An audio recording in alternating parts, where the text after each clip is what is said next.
information, taking in some basic cover sheet information so that they can pass that on to the interpreter, which won't, I don't think, compromise with the kinds of issues. Perhaps can we just clarify what we're talking about in terms of upfront information, because I don't think we want to give the impression that nothing should be provided. But I think there is a real danger, and I think Victor Richard hit on this, that certainly in a criminal matter, what might take place between defence counsel and accused is not something that may ever be revealed in the trial.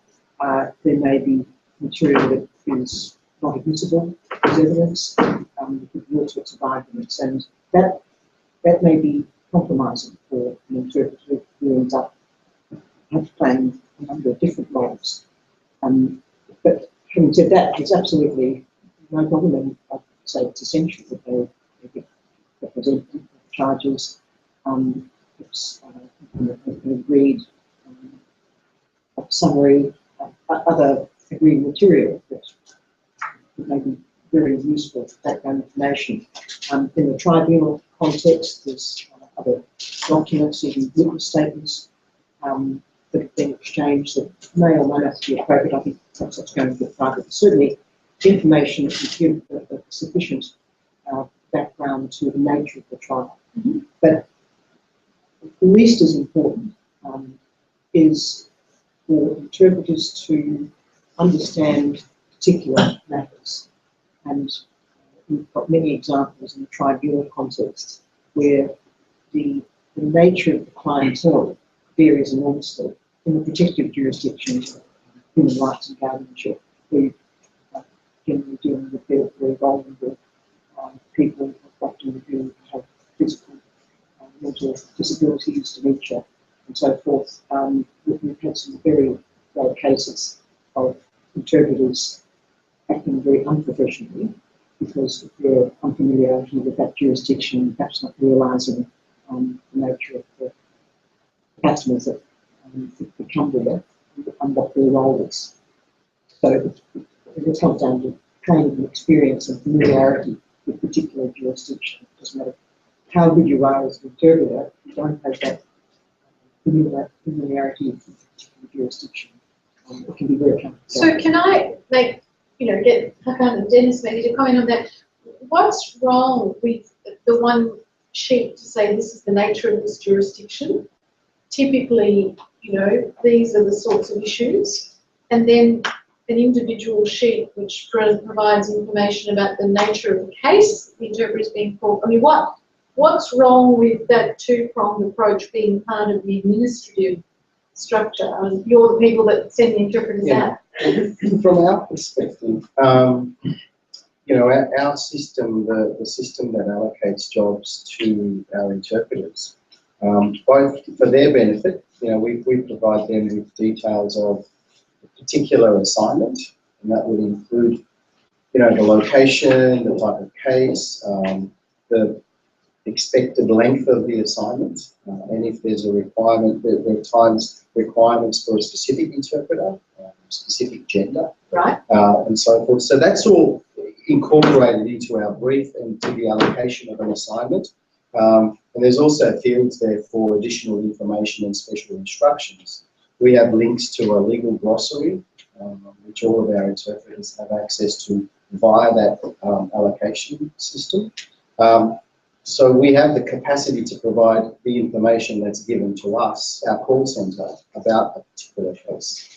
But from what I'm hearing, it doesn't sound like that's people's experience. Well, there probably isn't, but what I'm trying to say is, we have the capacity to do so, and it can easily be provided, I think.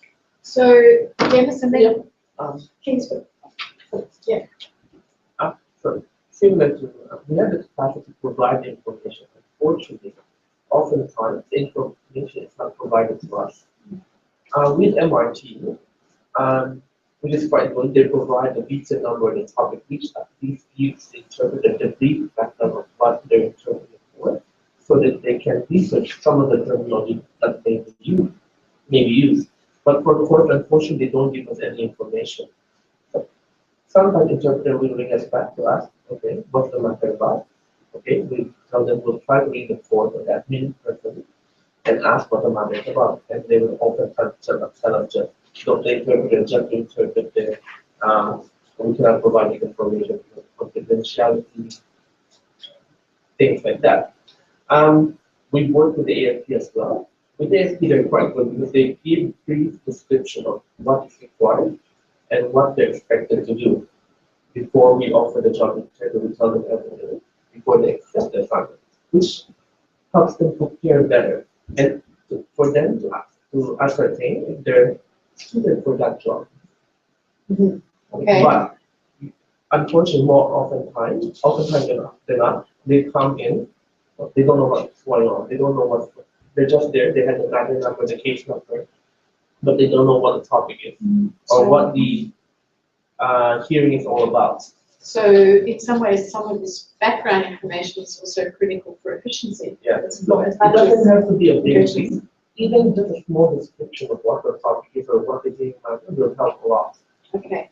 So I'm sorry. I just wanted to make a couple of observations. I mean, within an adversarial court setting, lawyers have very clear roles and we know what roles we play, and yet we expect, because of the scarcity of interpreter resources, for an interpreter to play across all those roles, and that's where a lot of confusion lies and a lot of the concern of lawyers about shifting positions, because I wouldn't be defence and prosecutorial at the same time, and yet we expect interpreters to jump in when our language needs aren't sufficient.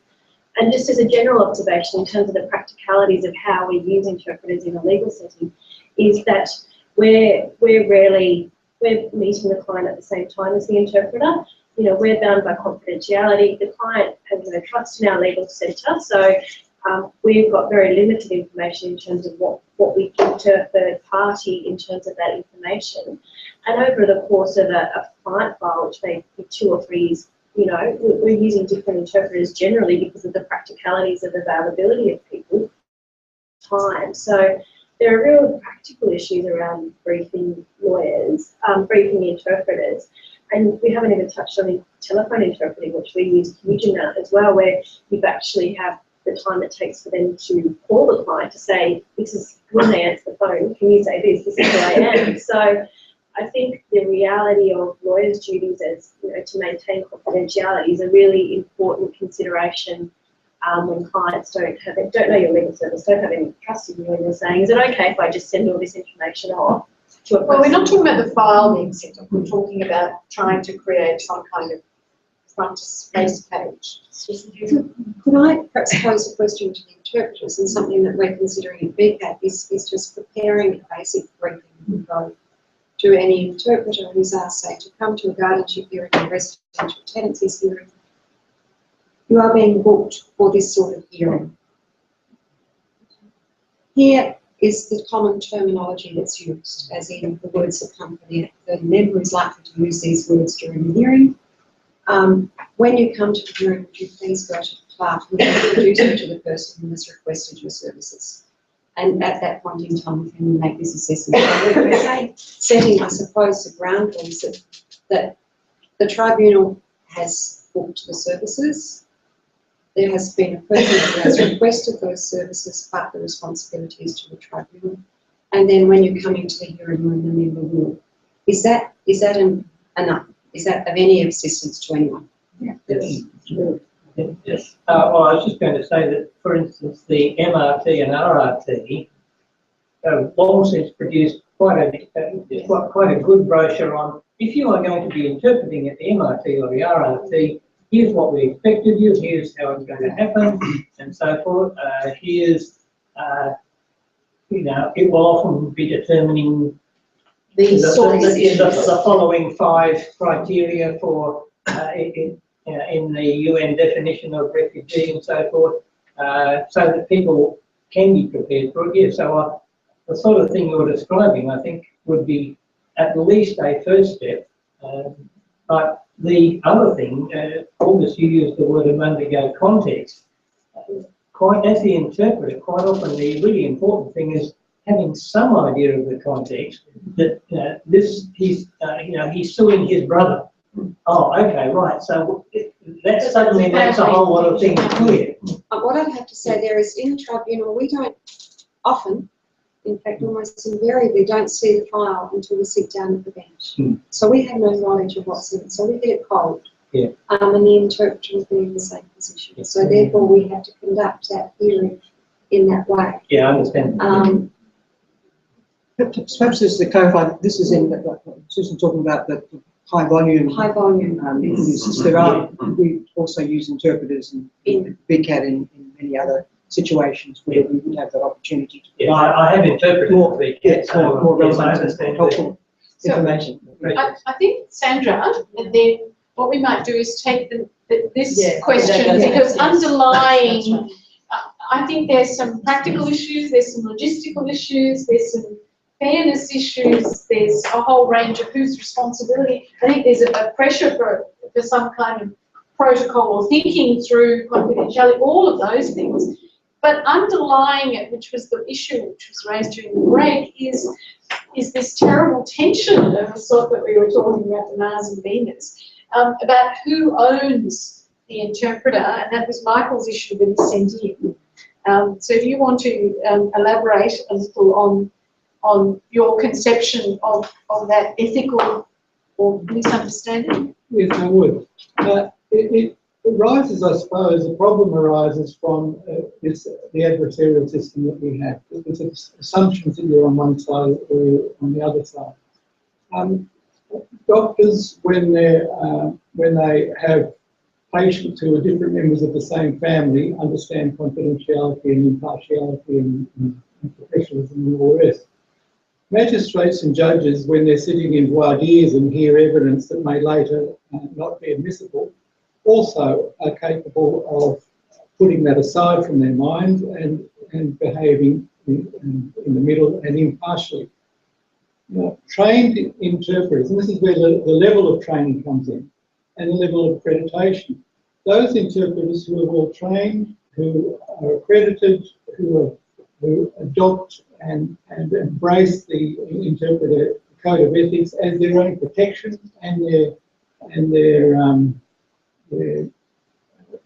their concept of professionalism also understand.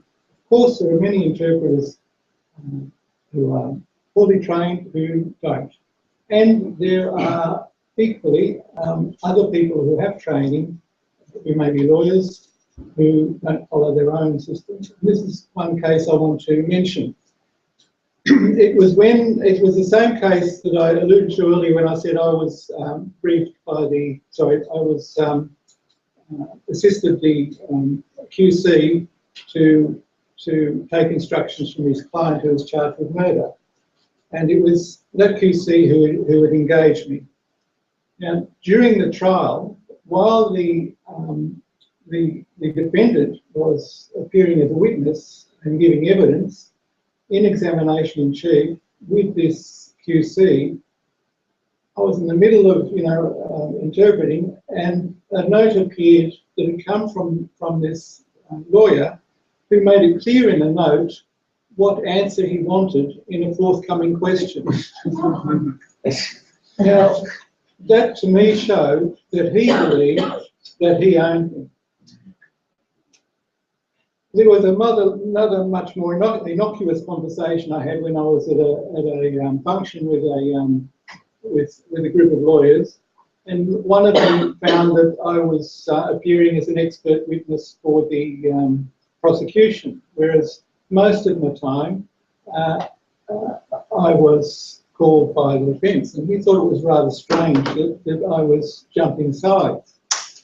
Now, my witness appearance was to translate for the court what had transpired in a record of interview, where there was some dispute as to whether it should be admitted. I had no difficulty doing that because it's a matter of accuracy.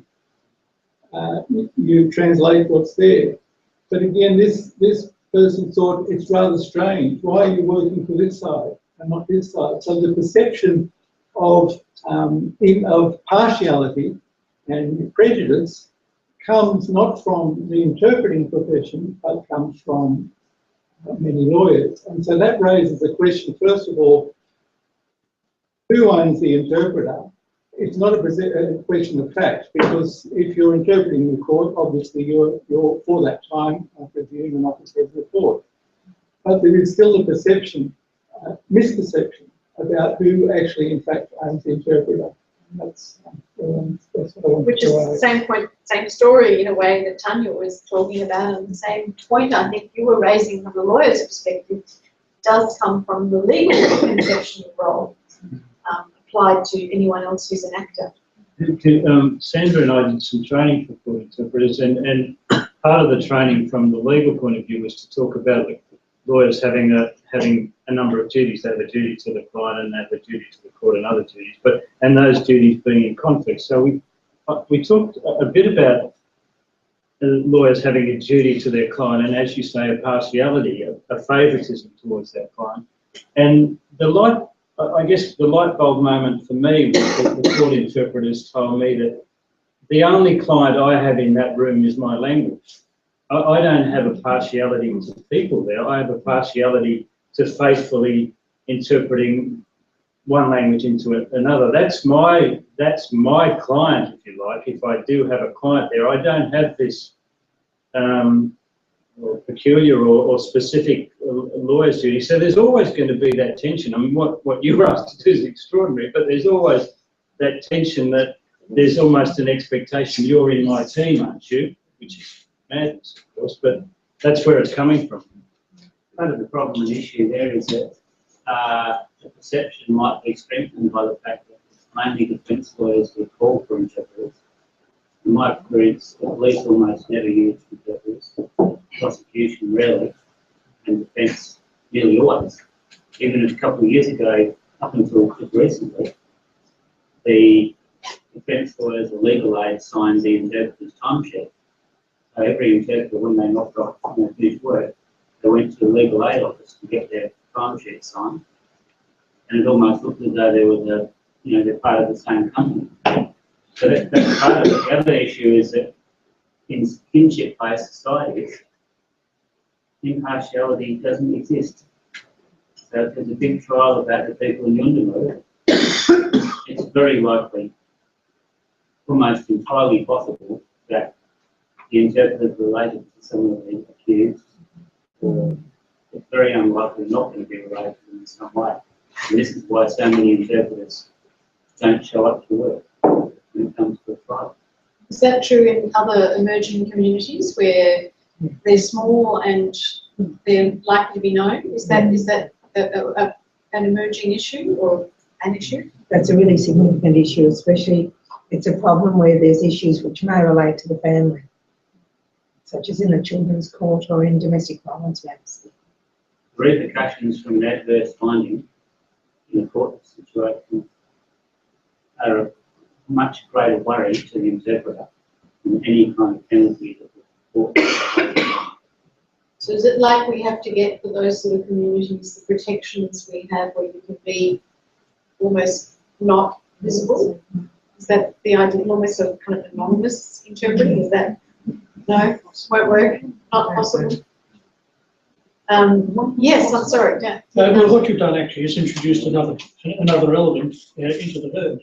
The issue of new and emerging languages or interpreting for new and emerging language communities is a very valid one.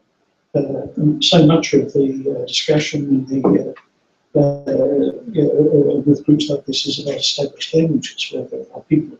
There are resources. There are lots of people who are educated interpreters who are able to assist interpreters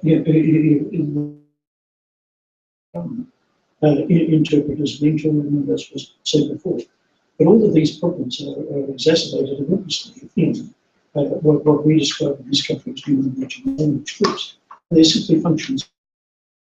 If you have a numbering so in the tens of thousands, individuals who take on leadership roles. If your language group is numbered in hundreds or low thousands, it's a much more interconnected as everyone else. repercussions here are there. And it's exactly the same sorts of issues that the Indigenous interpreting professionals face. Some of the Indigenous languages which we interpret. So what do we do about this? I mean, you know, you're saying it's almost impossible to solve. Can we not talk about a global interpreter market then? And technology, getting people from other countries, from the same linguistic, you've got the linguistic capacity to do that, rather than relying locally? I mean, there needs to be ways of thinking through this. That is not impossible to solve. It's a matter of training.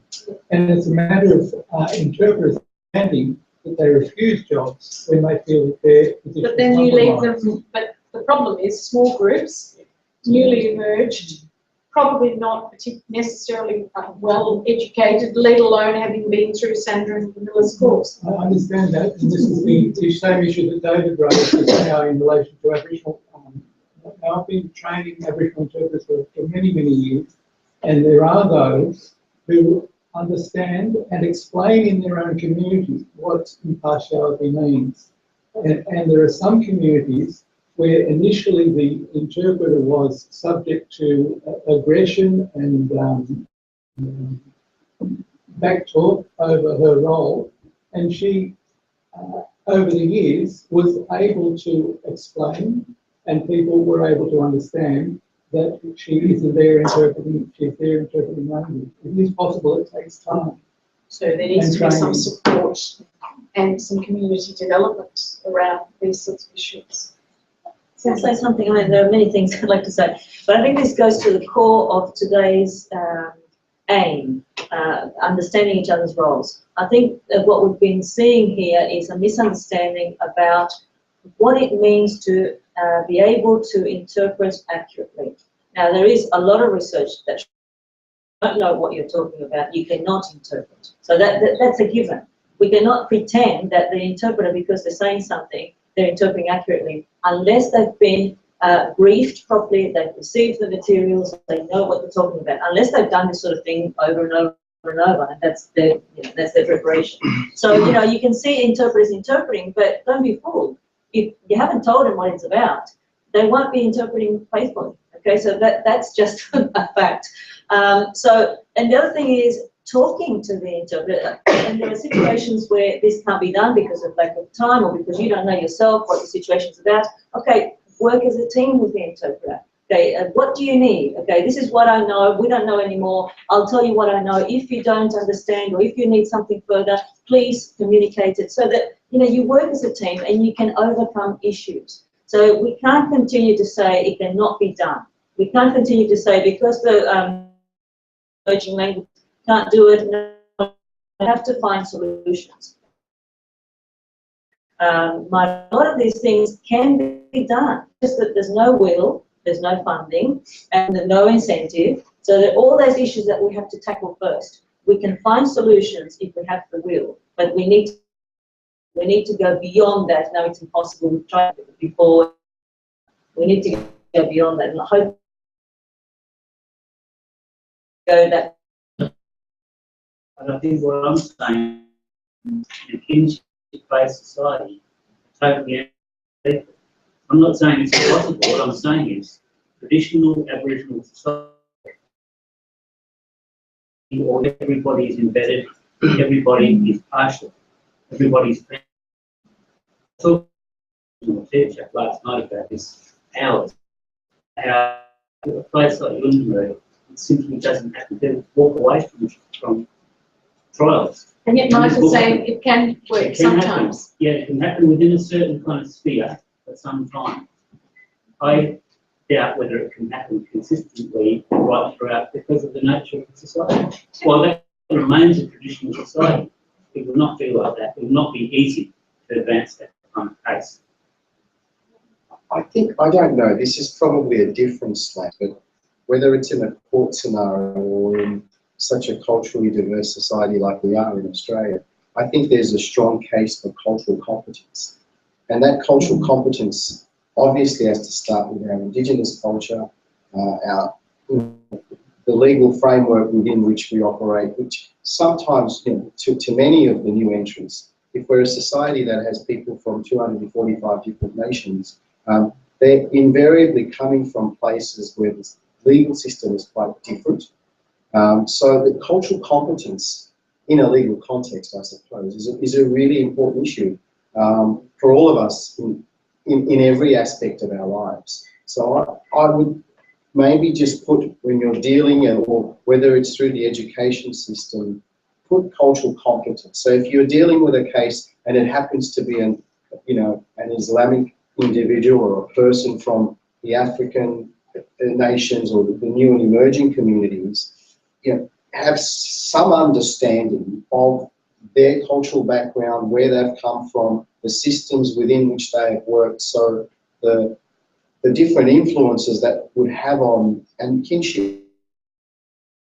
So can I just then ask, in an ideal world, we're all culturally competent in 230 cultures, what is the role of the interpreter in being able to provide some context? Not when they're interpreting. I know this has been a vexed issue because we're making demands of interpreters. On the other hand, where does this context, the other way, come from, and what does it do about the professional role of interpreters? I mean, there are a number of things. They're language experts, but they're also the closest we're ever going to get to some understanding of context, cultural context. And there are better ways of doing it. Well, just, to say, I can't interpret this because I'm, it would be better if there was a male interpreter. Now that is a linguistic issue, but it's also a cultural context issue. So you could start on all of these levels to say, well, is there, and someone was suggesting earlier about having a linguistic professional associated with the court. I suggested that because the interpreter, apart from just being a kind of a tool or instrument, which is the current kind of metaphor which the court operates with, the kind of direct pipeline metaphor, so-called direct translation. What's needed is the interpreter has to have a sort of a mental linguistic awareness of the languages and language comparison, how languages work. And most interpreters that I see, they will not be at that level. And that reinforces the perception that they're just people who can be used in limited context, not capable of writing reports, not capable of talking about the language and explaining to the Anglo lawyer, this is the problem that I'm finding, because the language works like it's a dialect, and I don't really speak the dialect, 300 kilometres away, so I can't really do this up in court. The concept of the interpreter's conduit, very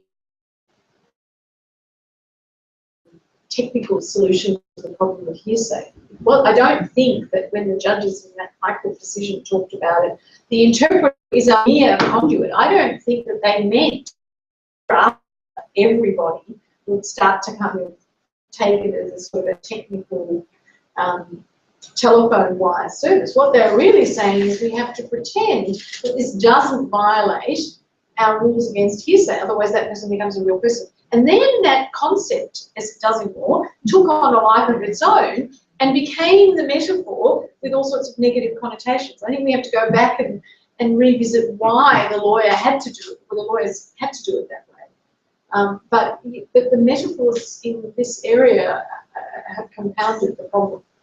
I think, we have to, as lawyers, be able to get, a new language to try and accord a professional status to interpreters. Unrepresented litigants, I'm sorry, yeah, if you want to make one comment on that. Well, I really wanted to continue the discussion you were having with all the contributions Sandra just made. It is possible to change things. For instance, the National Accreditation System presently issues credentials which are generalist by nature. Generally, professional, what used to be called level 3 many years ago, or paraprofessional, used to be called level 2. But we're going through a major renewal change process at the moment, and one thing that's coming out of that will be the creation of specialist interpreters. And the first cab off the rank, in terms of a specialist interpreter that sits, if you like, above, the generalist categories will be legal interpreting. Would they be paid more? I have to say, that's that's not a question for the National Accreditation Agency, but we work on the analogy of, for instance, health. Specialists in health profession are paid more in recognition of the more difficult work they do, the more critical cases they take on, and the greater training and expertise that they acquire as a specialist. And it is expectation that creating a specialist credential will, in fact, result in those people being able to demand higher pay. Okay. Even though it is the, it is the responsibility of the professional groups to actually go after that higher remuneration. Okay, thank you.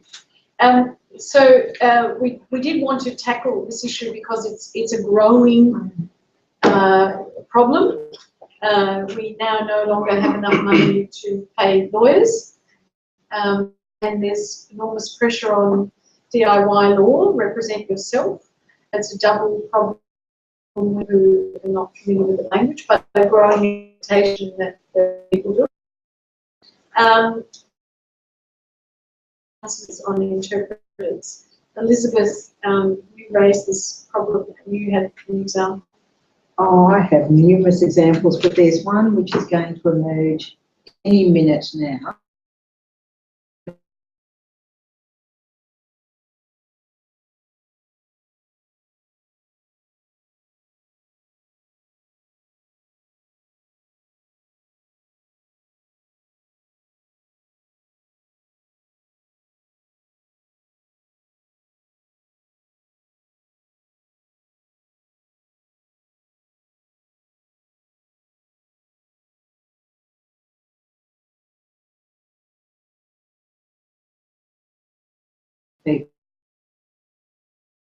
Because there's no money. In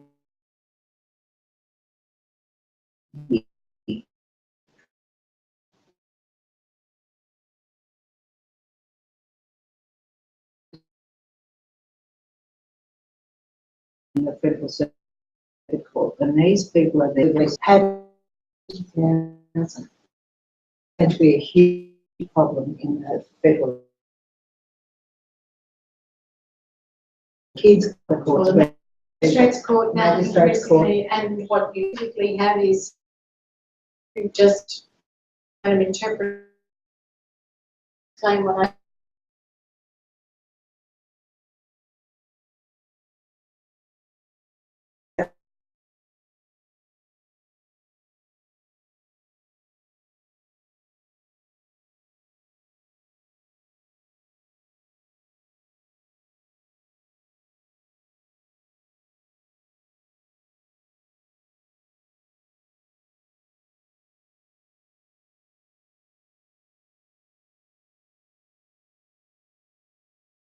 basic general information, but what happens in that role under these circumstances of pressure?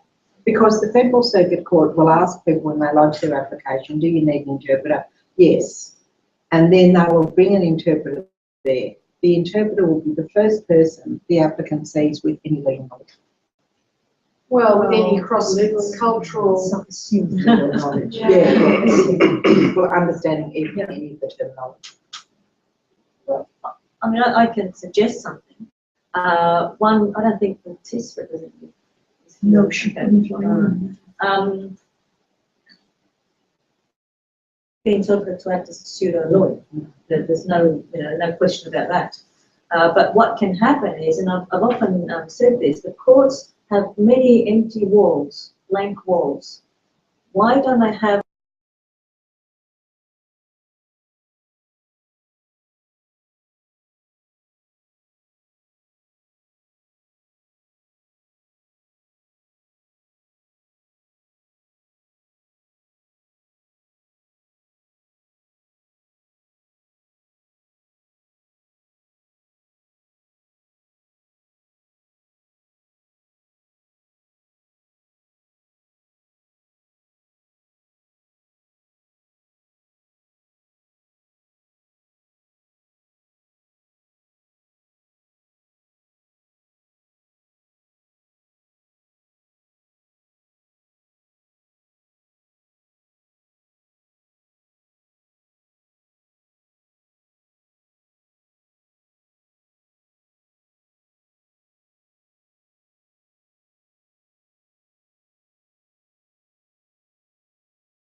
due to funding constraints, but interpreters remain in the courtroom because that's the bare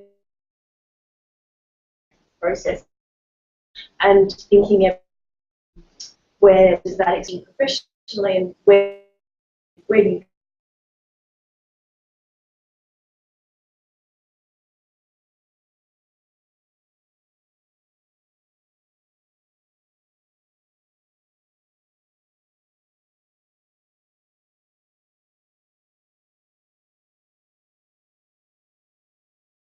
to indicate what the role is to every party and conduct.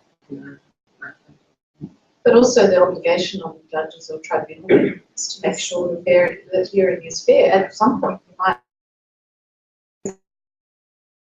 be fair. Faster now, and yet we've got to take more time, and there's no legal or other representation. Common issues about lack of resources and the implication to be landing on, I would say, tribunal and judicial members and interpreters. I'm not sure how far we can take this particular. Yeah, one last comment on this one. A number of years ago, and I can't remember now the exact details of the case, but I'm fairly sure the non-English speaker was unrepresented, and there was a particularly complex legal issue involved with this thing, and basically the judge arranged for me as the interpreter to be supplied with a piece of paper that explains this particular aspect of the law. It said, go off and talk to the, go off and translate this to the client for the next half hour or so. And it took about half an hour to get through it all. That was basically what they.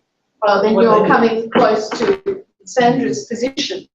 Many clients won't necessarily follow. It's extremely complex, and I wasn't even sure that I was understanding it myself. Right, and that's going back to the issue about, you got it right, and all of those things that almost now, in this context, higher order requirements about accuracy. We're now really looking at, fundamental first order issues. What I thought we would do, because I'm having, shall we go to those conflicting views about accuracy? The last issue. We don't have time. Well, Aldous and I were talking. What we thought we would try and do is Aldous would synthesise brilliantly for us everything we've said in 5 minutes, perhaps 10. But then what I would like to do is, if this is going to have some validity, that is the sort of stuff that Aldous is taking away from what we've been saying, then to give you a chance to comment and, in a sense, check Aldous' accuracy, so we could then add in anything, because we'd like to create a communique, and that should represent at least some of the discussion, so that we're not every time we're going back to basics. So, are you happy with that? Sorry. So Aldous and I have a discussion. So Aldous is going to summarise, and then we're going to come back into the discussion based on his summary. I'm really excited to see.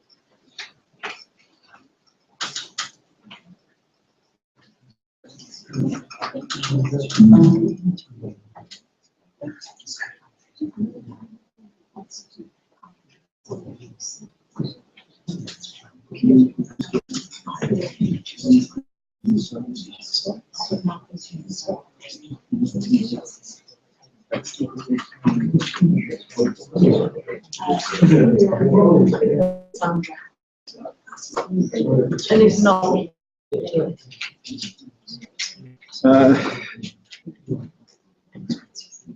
okay, there is a lot to cover here. One. You have to point up the computer. Yeah.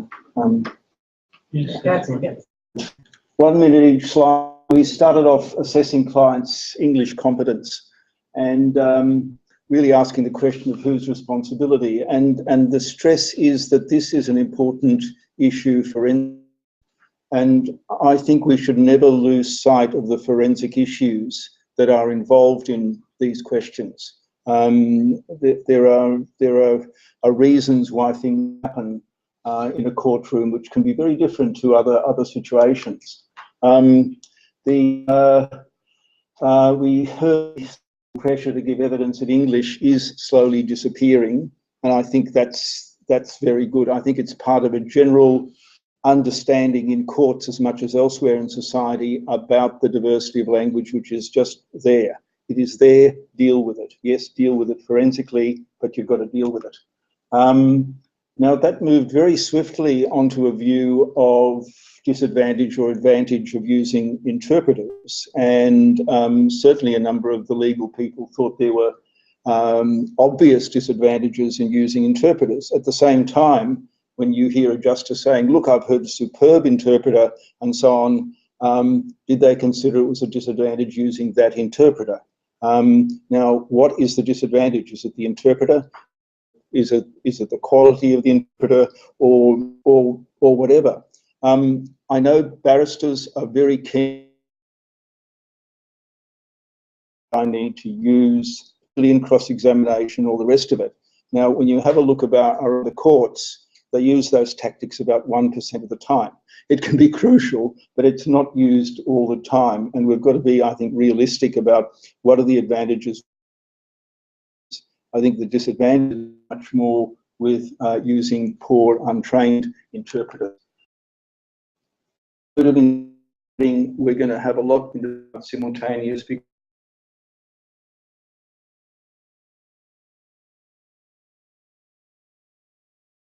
able to use simultaneous interpreting. Every time that new courtrooms are constructed, and there are many courtrooms being constructed now, we're getting these facilities. But there's also the problem that many interpreters simply cannot do simultaneous or are reluctant to do it. They believe it's more difficult than consecutive, and there's attitudinal differences among interpreters on that. But I think we need trial to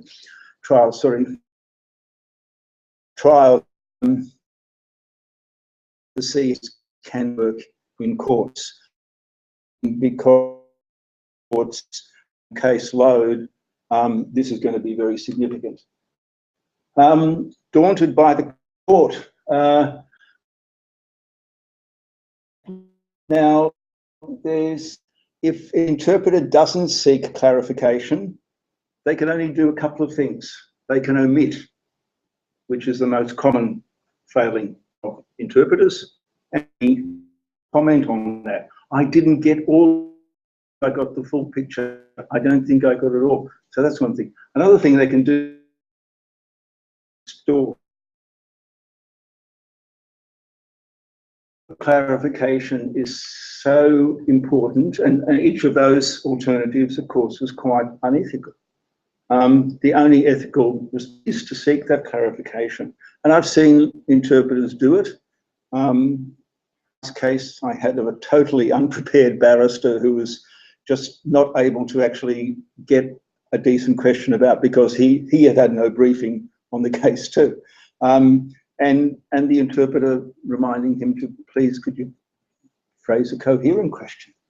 It can happen. And I think the interpreter was doing very well to do that. But it's got to be the confidence of interpreters, because if interpreters feel intimidated, then that's a problem.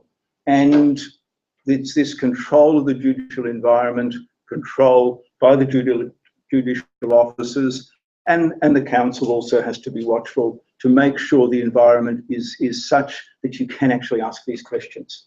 And answer, well, the answer to everything is training, but we'll skip over that.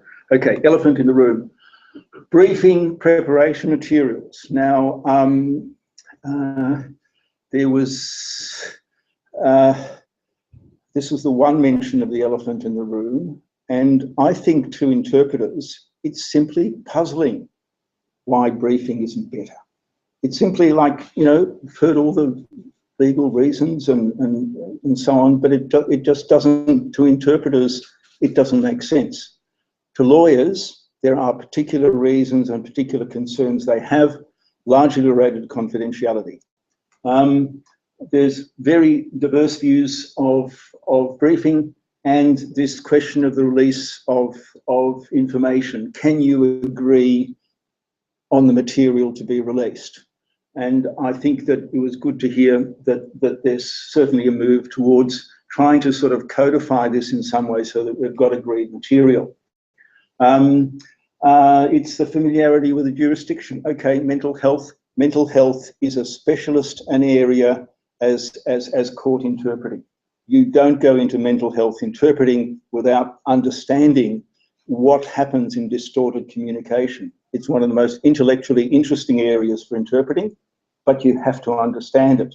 And if you don't have that, you're going to really stuff up, especially when you've also got that mental health issue coming before a tribunal. That's really, really difficult.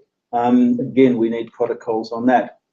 I think the evidence is that prosecutors, somebody mentioned the prosecutors never give in briefing. I think in many jurisdictions it's a prosecution that does give briefing, so there can be differences there. But sometimes it's the defence lawyers that don't give briefing. So there could be jurisdictional differences in that. My experience in the big cities is that more comes from the prosecution or the police side, but that could differ across the country. One of the things is that I know from the Migration Review Tribunal, Refugee Review Tribunal, there was a push to get more briefing material. And this has taken a number of years, and finally we're getting it, but we get distinctions from one member to another. Some members give it. We even had a distinction between the amount of briefing we were getting from the Melbourne office and the Sydney office. Now, this kind of happens, but it's some protocols and codification, so that's not up to individual members. And I think that interpreters and agencies need to insist. This was done with the MRT and RRT. We get more briefing from them now. I mean, I don't believe there are deep philosophical jurisprudential reasons why there should not be an adequate briefing given to an interpreter. Sometimes it is a single line, okay? It doesn't have to be 3 paragraphs, but it needs to come, and that insistence needs to come from both agencies and interpreters.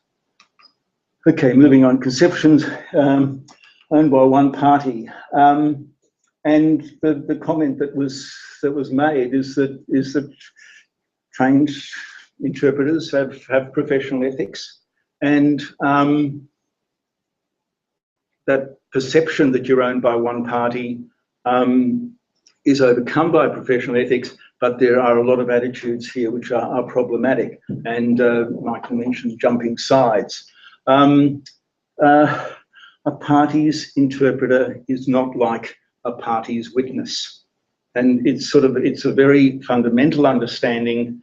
It's a very simple understanding, but it actually takes time, and there's a lot of perceptions, and I think some of the perceptions around were very important. Why the interpreter is identified with their client, with a particular client group or the accused group or whatever. And I think even in civil cases, the interpreters work for the court, and everyone turning up with their own interpreter is also a huge waste of resources. And in civil jurisdictions, it's very difficult, and I think it's particularly sharp in some family issues, which are civil matters, where the antagonistic sides seem to insist upon having antagonistic interpreters, and I think even there, the civil jurisdiction must say you are an interpreter of the court. There are real issues in the Indigenous and some of the small emerging languages, not all, but in Indigenous issues, and look, I think we got 2 sides of that, and I think both of those sides really need to be taken on board. But the ability of to actually be trained, to start to understand the system and so on, it's absolutely essential. And yes, it is very resource intensive to do that. And we also mentioned cultural competence issues. The solutions in Indigenous law are not provided by interpreters. They're going to be provided by the legal system actually understanding what the hell is going on there. Conflicting views about accuracy, credentials. Credentials should have a prima facie validity. That nice introduction, of course, we saw in the video of the interpreter's role, but it also there needs to be extra watchfulness needed. I mean, if the interpreter doesn't seem to be good, be forensic. That's what lawyers are meant to be able to do. Be forensic if it's not all coming across. Be forensic if it doesn't seem to be good interpreting or whatever. The interpreter is being paid for their job and they should do a professional job, and you should forensically chase them if they don't do it. I've heard court officials say, well, we got that interpreter, what can we do? We don't even bother to tell the agency they weren't very good. Well, I'm really worried by that. I'm really worried by that. We need the open discussion on linguistic difficulties that are encountered in cases, and already we talked about clarification, and we must have preparation that goes back to the briefing, and this notion that Sandra mentioned of work as a team with the interpreter. Look, in mental health, a psychiatrist and an interpreter actually talk about what the communication is like, what's going on, how we're going to deal with this issue, and so on. They work as a team. You can't walk into that context. There are legal situations where we need to do the same. And that applies to tribunals where you're really trying to get the damn story, because even the paperwork doesn't give you much. You're trying to get the damn story, then you can work together as a team. We think it's an adversarial system, but clarification is not adversarial. Clarification is just essential for the lawyer as much as for the interpreter. And in terms of interpreter education and training, we've heard that accreditation at the moment is not specialist, it's generalist.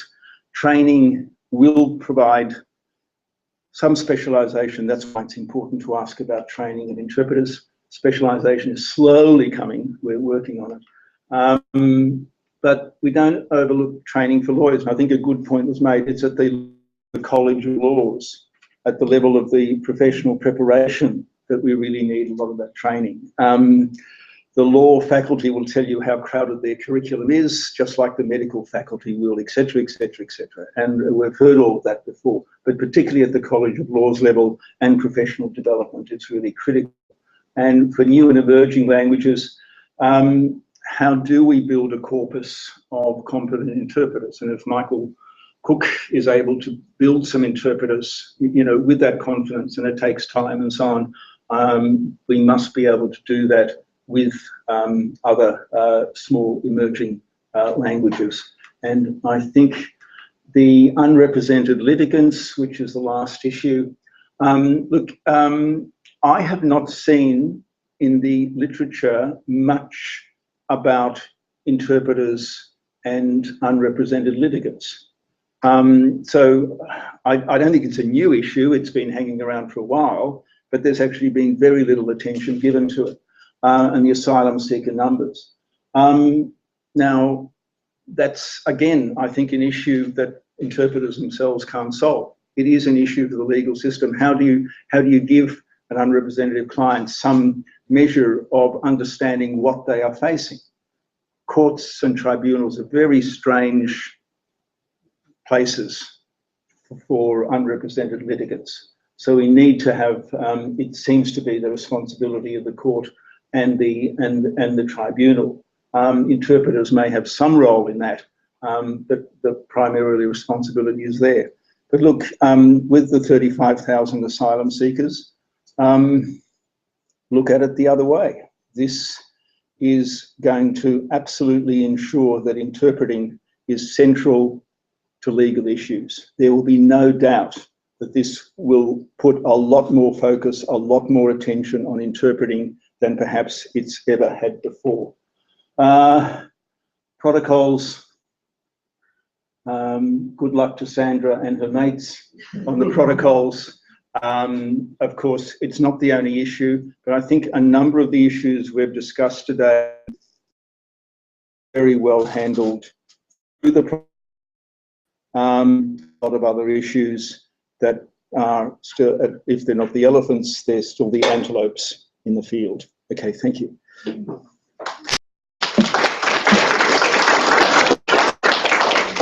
Thank you, Aldous, and aren't you all so clever?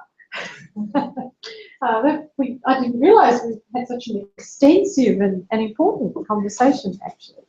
I think one of the developments in sort of training in ethics and in professional role is to talk about gradations rather than black and white. And unfortunately, my profession is very into black and white, whereas really it's in professions it's the exercise of judgment within the spectrum that is now being emphasised in a whole lot of areas. And I think law has to come to grips with that in a kind of jurisprudential sense. What does judgment mean? I know that judges probably have a good understanding of it, but there's a sense of trying to box people. This is what we do, and that's only what we do. And even in the early stages of interpreter development, when you're talking about very highly trained, very highly skilled professionals, you allow them much more latitude in judgment. Come closer to that ethical model. Just some conclusions or responses. I mean, if anyone is thinking around recommendations, things that become, headlines or recommendations that we would take back to the minister, we want to have a go at that. So you've done so well. I'm sure there's a few. I can think of at least one that we've sort of agreed on, I think.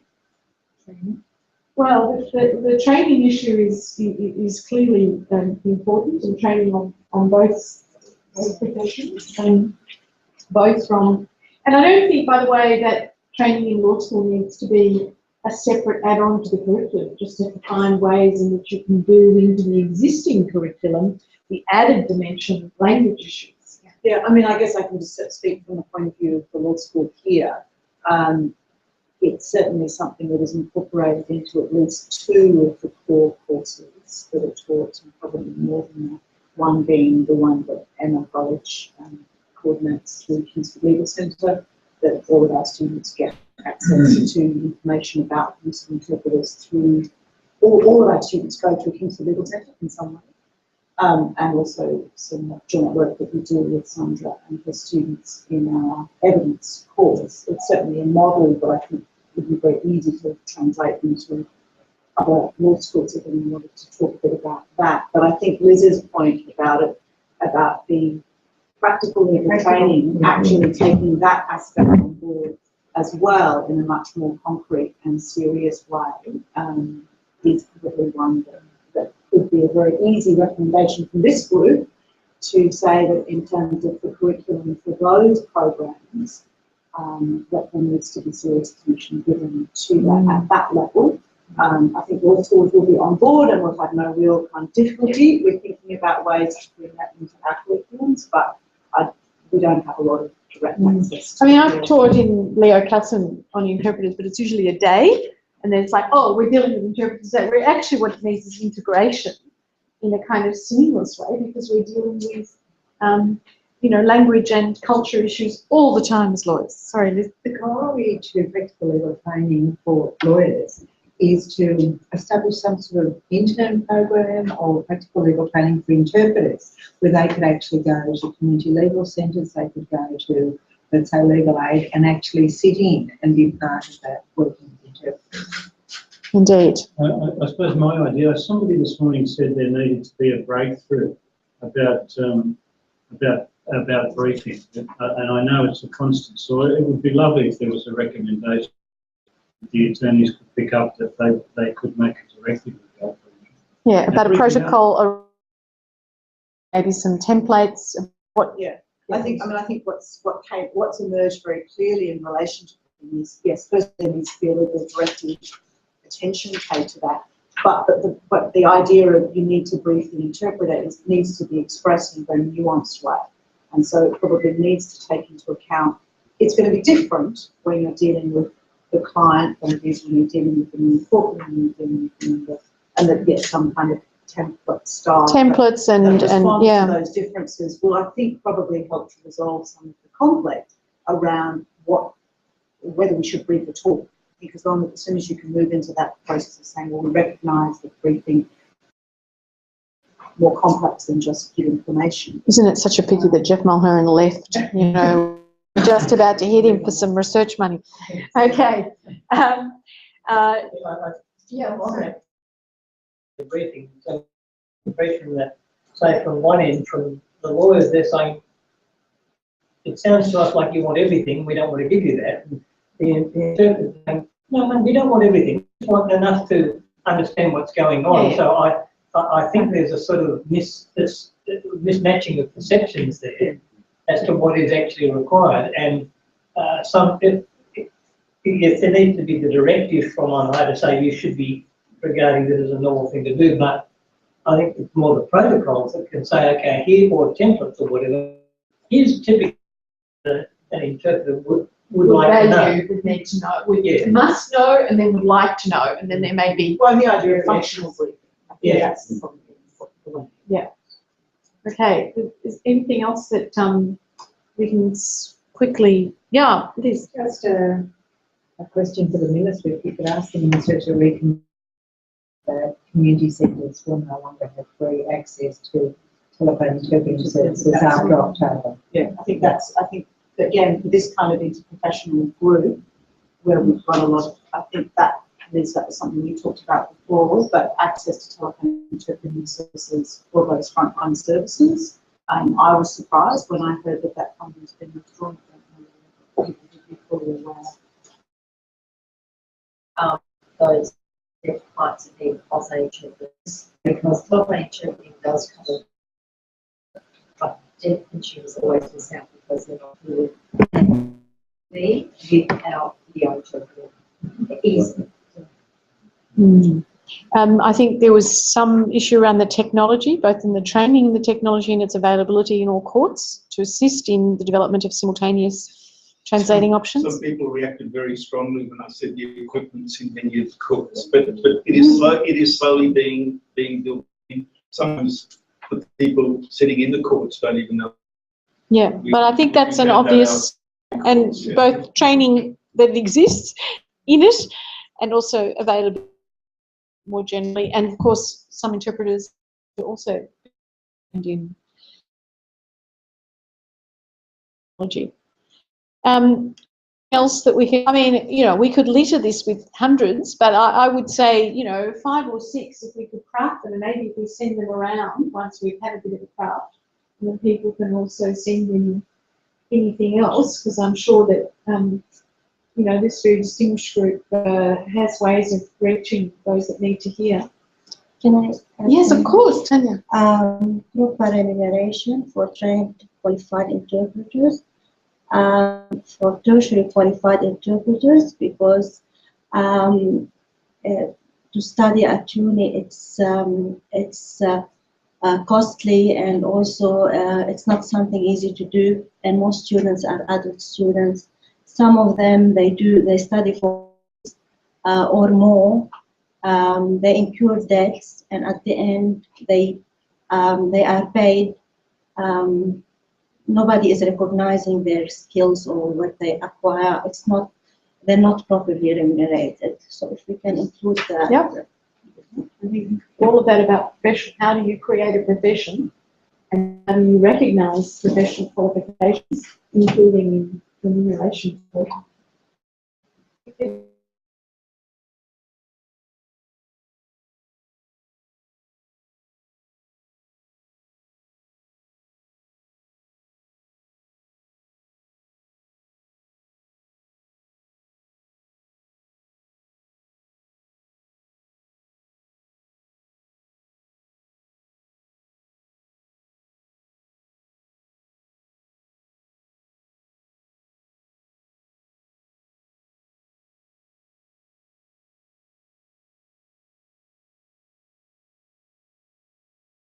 particulars and go to see if that might be a project that we could talk to them about. I just think the area where an interprofessional statement about the risks to access to justice and the system, if you are going to be put in circumstances, because it starts to call into question the actual integrity of the judicial system. It's not just for those individuals. Real members will understand that. So obviously we are moving towards a bigger appreciation of risk, or well, sometimes a paranoia about risk, but a bigger appreciation of risk in various areas, not only in the legal area, health area, and so on, and so on. And it's one thing that does catch the attention of policymakers because they're fundamentally scared of risk.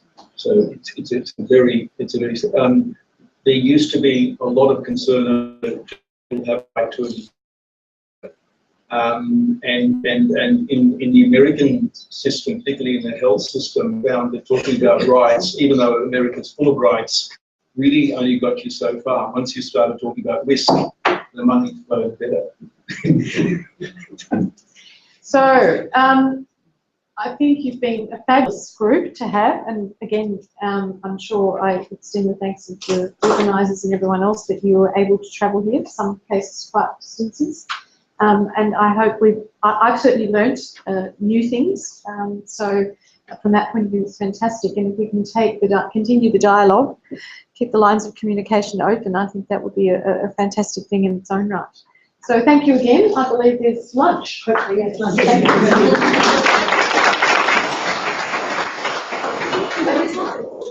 Thank you, Kathy. Let's thank Kathy for being a fantastic moderator. I think she allowed a lot of flexibility to allow ideas come to the discussion, both scripted and unscripted, and especially for allowing our expert audience to participate. So thank you, Kathy.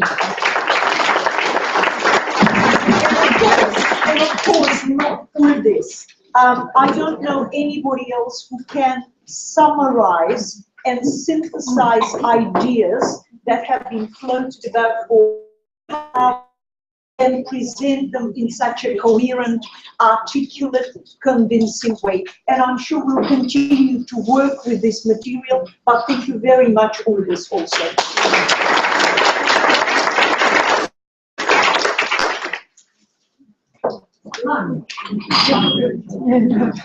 Watching our recording.